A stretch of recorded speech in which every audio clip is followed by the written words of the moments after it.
to Approved by Radiasi Psikologi, di mana semua tahu psikologi. Nah, video kali ini dengan masih tema yang sama, yaitu tak kenal maka tak sayang seputar psikologi. Khusus video kali ini kita akan membahas tentang pengaplikasian psikologi di kehidupan sehari-hari. Ya, dan pastinya kita sudah menggunakan data-data yang sudah approved by Radiasi Psikologi. So, tanpa berlama-lama lagi, let's prepare our open mind and let's dive in.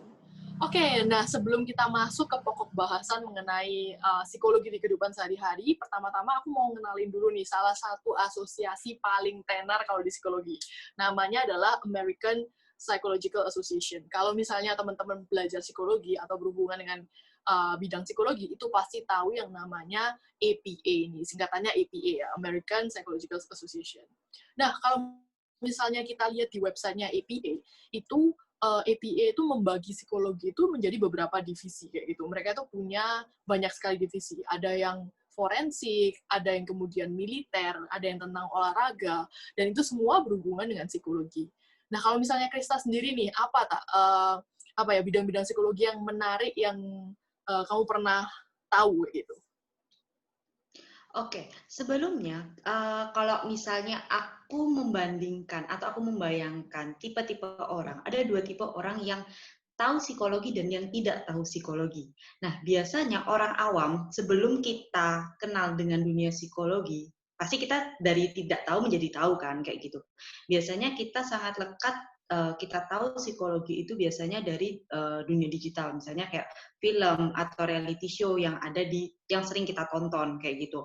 Misalnya beberapa film yang bukan film sih, beberapa reality show yang pernah aku tonton ketika aku tahu oh ternyata ada nih di dunia waktu masih kecil ya, ternyata ada nih di dunia kita tuh ada sebuah bidang yaitu yang namanya psikologi, yaitu yang paling sering aku tonton sama keluarga aku dulu itu adalah tentang Nanny 911. Nah, sedikit cerita tentang Nanny 911 ini itu lebih ke psikologi anak, di mana ada anak-anak yang bermasalah yang ditangani oleh para psikolog kayak gitu. Jadi semenjak itu aku tahu oh ternyata ada nih bidang psikologi kayak gitu. Dari yang tidak tahu menjadi tahu. Tapi terkadang ada juga yang tidak tahu menjadi tahu itu bukan dari film, dari reality show atau dari manapun. Bukan dari dunia digital, tetapi dari pengalaman pribadinya. Misalnya, dia yang dulunya memiliki masalah perkembangan, misalnya si anak, dia punya anak misalnya gitu, memiliki permasalahan perkembangan. Nah, biasanya di situ tugasnya psikolog untuk membantu. Permasalahannya di mana? Dibantu observasi dan dibantu terapi jika memang dibutuhkan. Atau misalnya di sekolah, sekarang ternyata sekolah sudah memiliki konselor sekolah kayak gitu loh, di mana terkadang anak-anak yang bermasalah di sekolah akan dipanggil di konselor sekolah. Tapi tentu saja konselor sekolah itu pasti akan meminta persetujuan dari orang tua, mau nggak nih anaknya untuk dikonseling dan lain sebagainya. Kayak gitu. Terus ada juga yang misalnya permasalahan keluarga, mereka datang ke psikolog keluarga, dan masih banyak lagi yang memang mengalami dengan adanya psikologi itu, mereka mengalami sesuatu kayak gitu, baru mereka datang ke psikolog. Akhirnya mereka tahu ada dunia psikolog. Kayak gitu sih, Dre. Ya. Jadi cara orang tahu mengenai berbagai macam bidang di psikologi itu juga banyak ya. Jadi introduction to psychology-nya orang itu beda-beda gitu. Ada yang Ya, misalnya betul kayak aku banget. itu Tergantung dari ini kan. pengalamannya masing-masing kayak gitu kan. Benar. Ada yang dari entah itu dari film, ada yang dari pengalaman nyata. Kalau misalnya aku sendiri nih, cerita sendiri ya. Kalau misalnya aku karena dari ini education fair gitu. Jadi pameran pendidikan di mana aku lihat-lihat oh psikologi itu ternyata kayak ini. Pada saat aku mau kuliah itu baru tahu tentang psikologi kayak gitu. Jadi memang pengalamannya orang beda-beda ya. Kan dari situ juga kayak kelihatan banget orang kenal psikologi itu dari berbagai macam usia. Aku dulu waktu kecil, waktu aku SD atau SMP, aku lupa, aku mengenal tentang psikologi kayak gitu. Sedangkan Audrey baru kenal psikologi itu ketika dia baru mau masuk kuliah kayak gitu. Atau siapapun bisa mengenal psikologi, tidak ada kata terlambat untuk mengenal psikologi. Benar banget. Makanya itu juga salah satu misi kita ya di YouTube ini adalah kita mau semua orang tahu psikologi gitu. Jadi hashtag semua tahu psikologi. Bener banget. Nah, kalau misalnya kita ngomong soal, kembali lagi ya ke bidang-bidang psikologi gitu, itu kan ada beberapa bidang-bidang psikologi ya. Kalau misalnya teman-teman tahu, teman-teman yang pernah pingin kuliah psikologi atau sudah kuliah psikologi itu pasti tahu bahwa ada beberapa bidang-bidang peminatan di psikologi itu. Jadi biasanya kalau misalnya di universitas kami itu ada 5 bidang gitu yang memang lebih terkenal lah istilahnya itu. Banyak orang yang mengetahui 5 bidang ini. Nah, hari ini kita bakal bahas satu-satu ya, kira-kiranya penerapannya itu seperti apa sih, apa saja yang sudah kita pelajari di masing-masing bidangnya, dan penerapannya di kehidupan sehari-hari seperti apa. Mungkin bisa dimulai dari Krista dulu nih. Krista mau membahas bidang yang Iya. mana dulu? Oke, jadi ada 5 bidang. Ini sebetulnya adalah 5 bidang yang paling umum, nggak hanya di tempat kita belajar, tetapi di universitas lain pun juga menggunakan 5 bidang ini sebagai 5 bidang dasar untuk kuliah di psikologi. Nah, 5 bidang itu apa aja sih?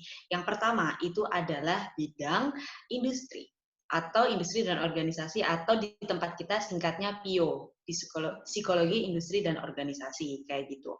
Nah, PIO itu sebetulnya apa? Sesuai dengan namanya nih, industri dan organisasi, yang pasti akan berhubungan dengan bekerja kantoran. Itu adalah bayanganku pertama kali ketika aku mendengar ada bidang PIO, kayak gitu.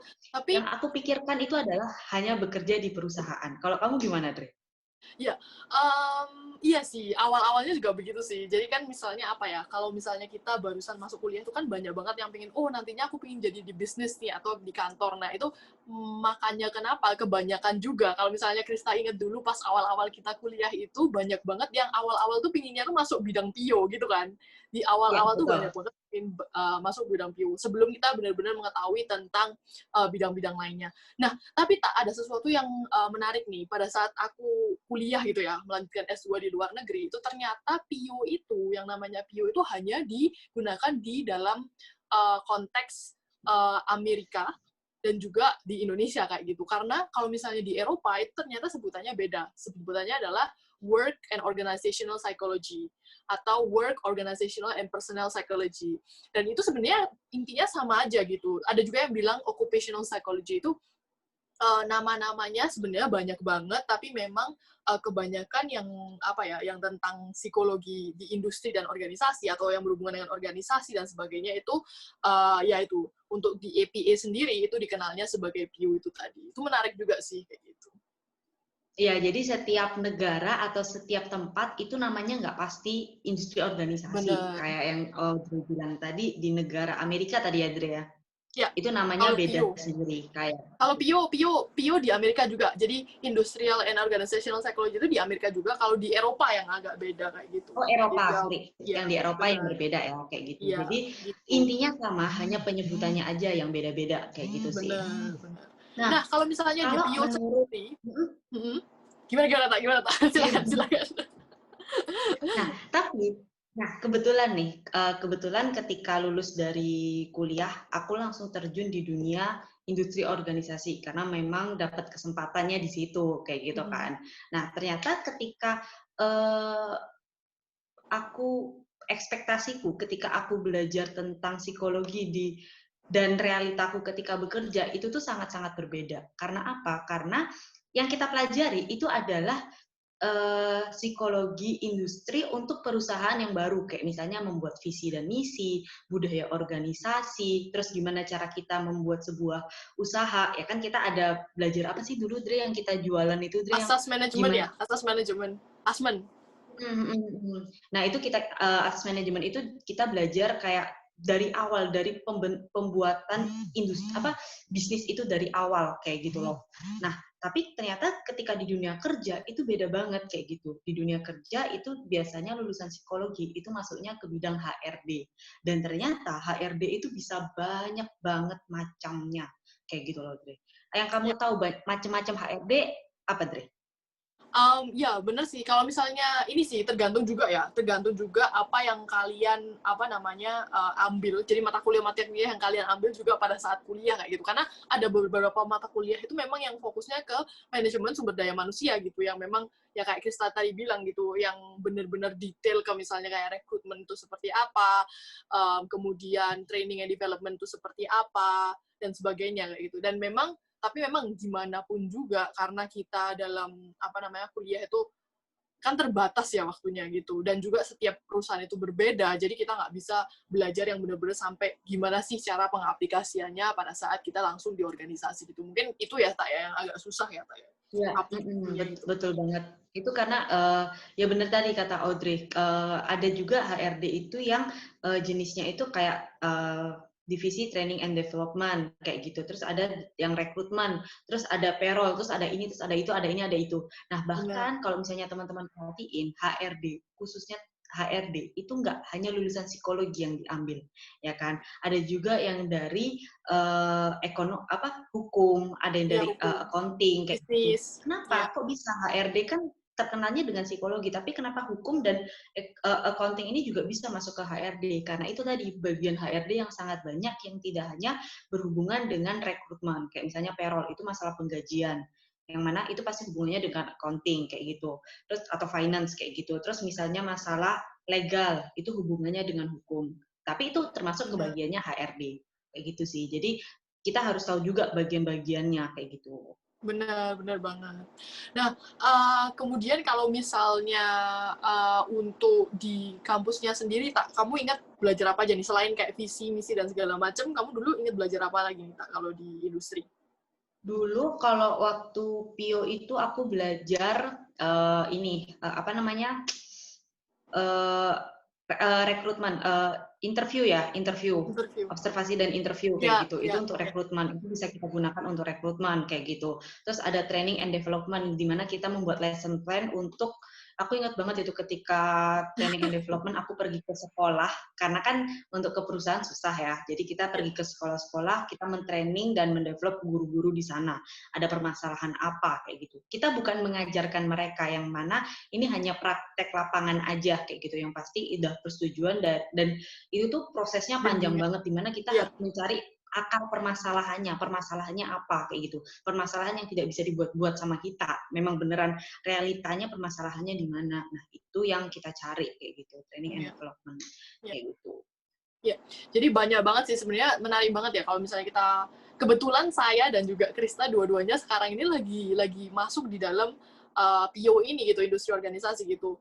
Makanya kita bisa banyak banget sharing mengenai PO ini kayak gitu, dan ya memang ada beberapa hal yang sudah kita pelajari di kuliah, tetapi juga ada banyak hal banget yang kita pelajari ketika kita sudah masuk bekerja kayak gitu, karena memang Di dunia realita kerja itu kan gitu. berbeda gitu ya gitu. Oke, bidang selanjutnya, Tak, selain PIO, apalagi nih yang bisa kita Bidang bahas? selanjutnya itu adalah psikologi pendidikan, kayak gitu. Nah, Ya, tadi ada industri organisasi, lalu sekarang ada pendidikan. Sesuai dengan namanya, pendidikan itu pasti di instansi formal, kayak sekolah ataupun universitas, kayak gitu. Nah, kalau misalnya kita telaah lagi, psikologi pendidik, namanya juga psikologi pendidikan, yang mana pasti berhubungan antara eh, siswa dengan gurunya atau siswa dengan dosennya kayak gitu. Tidak hanya tentang siswa dengan dosennya aja, tetapi tentang sekolah itu sendiri.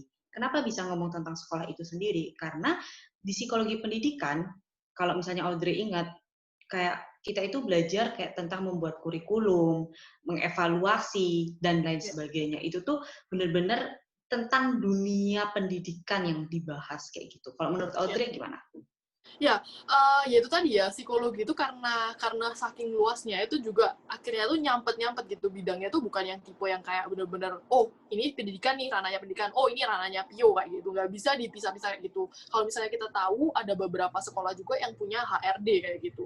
Kenapa? Karena sekolah itu juga sebuah organisasi gitu kan ya.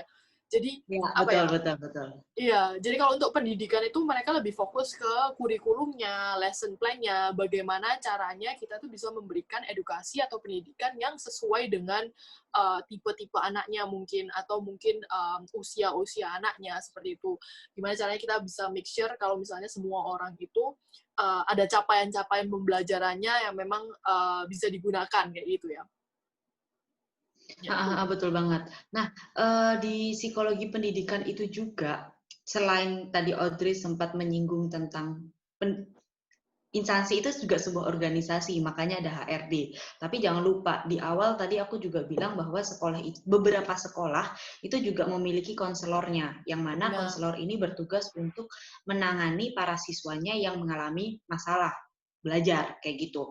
Nggak hanya para siswanya, tetapi juga menangani gurunya. Tidak hanya gurunya, bahkan ketika ternyata si konselor ini merasa anak ini bermasalah karena ada masalah keluarga, orang tua pun juga ikut masuk ke dalam konseling tersebut kayak gitu. Karena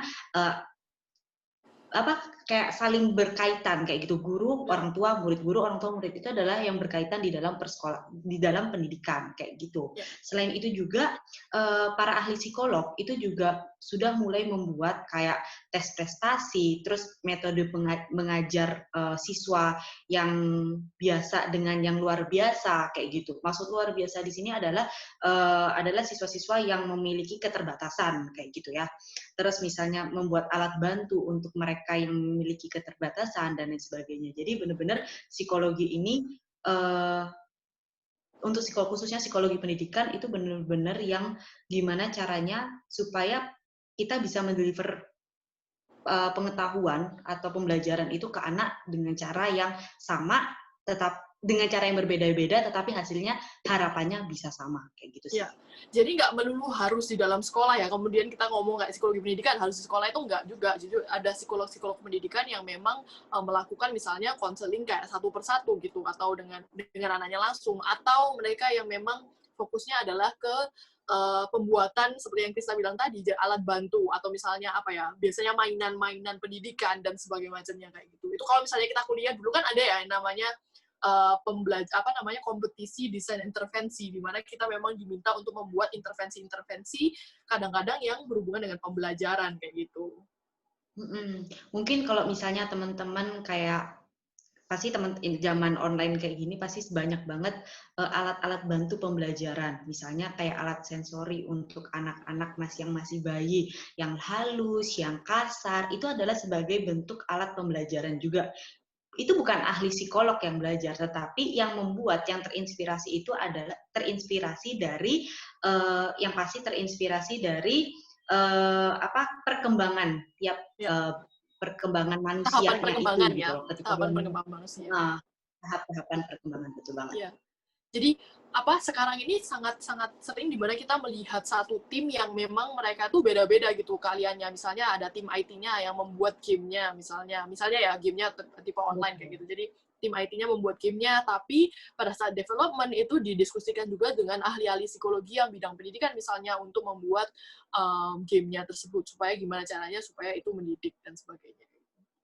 Bidang selanjutnya apa lagi nih yang kita punya? Oke, lalu yang ketiga itu adalah cabang psikologi klinis. Nah, kalau teman-teman tahu, mungkin teman-teman taunya hanya psikologi itu berkaitan dengan kesehatan mental aja, ya kan? Sebelum kita bahas-bahas yang sebelumnya, kayak gitu. Salah satunya itu adalah memang psikologi klinis, yaitu psikologi klinis ini sendiri adalah cabang psikologi yang berkaitan atau yang mempelajari tentang gangguan emosional, perilaku, serta kesehatan mental. Ya, jadi kalau misalnya teman-teman tahu tentang konseling, kemudian kalau misalnya ada yang pernah dengar biasanya psikolog itu kerjanya di rumah sakit jiwa. Nah, itu memang ada beberapa psikolog-psikolog yang bekerja di rumah sakit jiwa kayak gitu, dan mereka biasanya adalah dari bidang peminatan klinis kayak gitu, yang memang berhubungan dengan kesehatan mental, kemudian dengan konseling, dengan hal-hal yang seperti itu. Jadi dengan stres ya, manajemen stres juga kayak gitu. Jadi memang fokusnya adalah untuk membuat manusia itu menjadi pribadi yang lebih baik kayak gitu. Pribadi yang memiliki kesehatan mental kayak benar, gitu. Mental yang lebih sehat kayak gitu. Ya, tapi kadang-kadang Dre, ternyata banyak juga orang yang masih salah menganggap bahwa psikolog itu sama dengan psikiater. Ya. Nah, kayak gitu. Itu nanti kita bakalan kita bahas di episode selanjutnya ya, tentang mitos-mitos psikologi gitu kan. Kita kan rencananya mau bahas tentang mitos-mitos psikologi di betul episode selanjutnya. Ya. Jadi jangan, pokoknya aku kasih bocoran dulu, pokoknya psikologi dengan psikiater itu berbeda. Perbedaannya apa nanti akan kita bahas di episode berikutnya kayak gitu. Jadi pantengin terus Radiasi Psikologi. Approve by Radiasi Psikologi. Ya, kalau dari klinis juga Oke, apa? Ada pengalaman tertentu nggak tak waktu di kampus nih? Kalau aku tuh dulu inget kayak ada yang manajemen stres itu nggak sih, yang apa kuliah manajemen stres kayak gitu, Yang atau yang terus adiksi ini, itu? yang memori juga nggak sih, Dre, yang gini-gini? Oh ya kayak Nggak brain gym sih? gitu ya, Ya, brain brain gym, gym ya betul gitu banget. kan, Nah, gitu ya. itu Jadi sempat ada beberapa. zaman kita kecil, bukan zaman kita kecil sih, maksudnya ketika kita masih remaja-remaja itu kayak kayak keren gitu, bisa gini cepet. Terus yang banyak lagi permainan apa sih yang Yang gini gini-gini sama, gitu kan. oh ya, Right. gini-gini gitu. Pokoknya banyak banget kan yang kita Iya, pelajari di brain iya, gym itu. Nah, itu termasuk ke psikologi klinis kayak gitu. iya, iya. Jadi untuk mengasah apa ya, otak kanan dan otak kiri dan segala macam kayak gitu. Jadi memang ada banyak banget apa namanya hal-hal yang bisa belajar juga di dalam psikologi klinis kayak gitu. Iya. Nah, kalau Nah, bidang selanjutnya tak kita ada bidang apa lagi? di bidang selanjutnya itu adalah perkembangan. Ya, Nah, di perkembangan ini itu kita belajar tentang tahap perkembangan manusia dari ketika dia lahir ke dunia hingga dia usia tua dan meninggalkan dunia. Kayak gitu. ya. Jadi memang benar-benar ada kayak dari awal baby itu biasanya atau bayi itu biasanya mulainya tuh dari mana sih kayak gitu. Mereka bisa apa dulu, kemudian dan seterusnya itu ada tahapan-tahapannya gitu. Kalau misalnya teman-teman tahu, kalau misalnya di apa ya di dokter-dokter biasanya dan segala macam itu kan pasti ada kayak tahap perkembangan bayi. Oh di usia sekian tuh biasanya bisa apa misalnya merangkak atau apa. Nah itu sebenarnya ada dasar-dasar teori psikologisnya juga selain teori medisnya mungkin ya kayak gitu. Jadi ada teori psikologisnya. Bahkan ada Pengembangan. di beberapa rumah sakit yang ada psikologi perkembangan anak karena Ya, mereka memang fokus ke perkembangan anak. Kalau misalnya betul sempat kita banget. bahas di episode yang kemarin itu Hmm, teorinya Erik Erikson kayak benar. gitu. Hmm. Tapi banyak juga teori-teori lainnya tentang perkembangan tersebut. Benar. Jadi ada juga teori semestinya apa perkembangan moral, kemudian perkembangan apalagi ya kognitif gitu ya. Kognitif, Kapan ya. ya kapan kita bisa mulai memikirkan tentang sesuatu yang abstrak dan selanjutnya itu masih banyak banget kayak gitu. Makanya Bahkan perkembangan itu ternyata, benar-benar gimana gimana tak? bahkan ternyata cilukba yang biasa kita sering mainkan dengan anak kecil itu merupakan tahap perkembangan kognitifnya si anak kayak gitu. Ternyata Benar. ketika anak itu bisa merespon cilukba itu tuh ada teorinya lagi kayak gitu loh. Iya, Terus iya. teori yang dia kehilangan sesuatu, misalnya dia mencarikah atau tidakkah, nah itu juga ada teorinya kayak gitu. Ya, Tanpa kita benar banget. sadari permainan-permainan yang biasa kita lakukan dengan anak bayi itu ada teorinya kayak gitu. Benar banget. Nah, kalau misalnya kita udah ngomong soal anak bayi, kita juga harus ngomong soal yang orang-orang tua gitu ya. Kita juga ada apa namanya benar-benar banyak banget nih kita juga mengomongkan maksudnya perkembangannya juga untuk orang tua gitu. Salah satunya ya yang teori Erik Erikson itu contohnya kalau misalnya kita tahu orang tua atau kakek-kakek yang senengnya tuh cerita tentang apa namanya Masa lalunya. iya, masa lalunya dia. Nah, itu tuh sebenarnya juga ada landasan teori psikologinya, bahwa kalau misalnya orang itu sudah tua, mereka akan pingin melakukan generativity ya, atau gimana caranya mereka bisa menurunkan ilmu-ilmu yang mereka punya itu ke generasi-generasi berikutnya gitu. Jadi itu sangat sangat menarik banget lah. Kadang-kadang itu kita juga bisa refleksi juga ya, kalau misalnya kayak yang minggu lalu gitu kan, yang Krista bilang, oh dewasa awal nih, biasanya itu intimasi nih, yang lagi dibutuhkan itu intimasi kayak gitu. Nah, makanya kenapa kita lebih sering hangout dengan teman-teman misalnya atau dengan ya, pacar dan segala macamnya gitu daripada dengan keluarga misalnya seperti itu gitu. Jadi Ya, banyak betul. refleksi juga ya tak ya. Jadi jangan, pokoknya ketika teman-teman setelah nonton video ini dan ketika diajak ngobrol dengan neneknya atau orang yang lebih tua, itu dihargai kayak gitu. Kadang-kadang kan kita merasa kayak apaan sih ini cerita zaman dulu, nggak menarik dan lain sebagainya. Itu salah banget kayak gitu. Itu adalah bagian dari perkembangan mereka yang kepengen menurunkan ilmu-ilmu mereka ke generasi berikutnya kayak gitu. Bener banget. Nah, ini kan tadi kita Next. kita bilang ada 5 bidang. Nah, bidang terakhir adalah bidang psikologi sosial. Nah, apa nih tak kalau soal psikologi sosial? Nah, sebetulnya psikologi sosial ini menurut aku psikologi sosial dari awal PIO, pendidikan, terus klinis, terus ke perkembangan, itu sebetulnya juga termasuk ke sosial, karena berhubungan dengan orang lain, kayak gitu kan. Nah, tapi ada lagi teori tentang psikologi sosial. Sebetulnya apa ini? Nah, teori psikologi sosial menurut Gordon B. Allport itu memberi pengertian bahwa ilmu pengetahuan yang menyatakan bagaimana caranya individu bertingkah laku atau berpikir yang dipengaruhi oleh orang lain. Jadi psikologi sosial itu dia lebih mempelajari pengaruh orang lain terhadap tingkah laku atau cara berpikirnya kita. Karena sebelum di episode sebelumnya, kalau teman-teman nonton dan teman-teman ingat, di episode sebelumnya aku bilang bahwa stimulus yang diberikan oleh lingkungan itu sangat mempengaruhi pribadi masing-masing kayak gitu, dan hasilnya juga berbeda-beda kayak gitu, tergantung pengalamannya, tergantung belajarnya gimana kayak gitu. Iya, bener banget. Jadi sosial tuh lebih kayak di masyarakat, psikologi itu kayak gimana sih? Maksudnya, kita tuh punya kayak apa ya? Kalau misalnya lingkaran-lingkaran pengaruh gitu ya, dari entah itu di keluarga kita, lebih besar lagi ke RT RW kita, misalnya kemudian ada ke negara kita dan kemudian ke dunia. Jadi kita punya lingkungan pengaruh yang memang akan membentuk gitu ya, atau membantu kita memprediksi kira-kira apa sih perilaku-perilaku yang akan kita lakukan gitu. Tapi ya tentu tadi kayak yang kita sudah bahas episode sebelumnya juga, bahwa setiap orang itu akan berespon terhadap sebuah stimulus itu dengan cara yang berbeda-beda kayak gitu. Ya, nah, betul banget. Ini kan kita sudah bahas nih tentang 5 bidang-bidangnya. Ini kalau misalnya kita ngomongin tentang zaman sekarang nih ya. Sekarang ini kan zaman-zamannya COVID dan segala macam. Kira-kira ada bayangan nggak sih psikologi itu sekarang pentingnya seperti apa? Kalau misalnya kita melihat dari 5 bidang-bidang yang ada kayak gitu. Oke. Aku akan berfokus ke klinis karena kebetulan kemarin aku dapat artikel dari salah satu teman kantor yang mengatakan bahwa kan sekarang ini lagi masa pandemi ya.